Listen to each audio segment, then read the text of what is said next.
कर्मचारी सपोर्ट या यूट्यूब चॅनलमध्ये आपले स्वागत आहे। राज्य कर्मचाऱ्यांना माहे जुलैच्या वेतनाबाबत आताची महत्त्वपूर्ण अपडेट, चला सविस्तर बातमी जाणून घेऊयात। बघा मित्रांनो, राज्य कर्मचाऱ्यांना माहे जुलै वेतनबाबत आताची मोठी महत्त्वपूर्ण अपडेट समोर येत आहे। राज्यातील अधिकारी कर्मचाऱ्यांना दरवर्षी माहे जुलै महिन्यात वार्षिक वेतनवाढ लागू करण्यात येत असते। यामुळे पुढील महिन्यात कर्मचाऱ्यांच्या पगारामध्ये मोठी वाढ होणार आहे।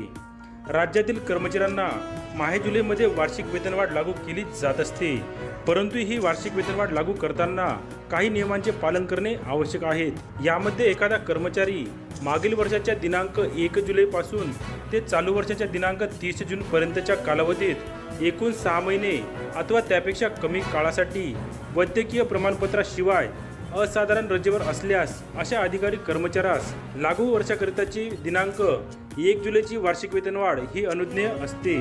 तसेच महाराष्ट्र नागरिक सेवा नियमानुसार परिवीक्षा दिन म्हणून असणाऱ्या एखाद्या पदावर थेट नियुक्ती केलेल्या कर्मचाऱ्यांची पहिली वेतनवाढ ही त्याच्या 1 वर्ष परिवीक्षा दिन कालावधी पूर्ण झाल्याच्या नंतर देण्यात येईल अशी तरतूद करण्यात आलेली आहे। 6व्या वेतन आयोगामध्ये मूळ वेतनाच्या 3% रक्कम वार्षिक वेतनवाढ म्हणून दिली जात होती।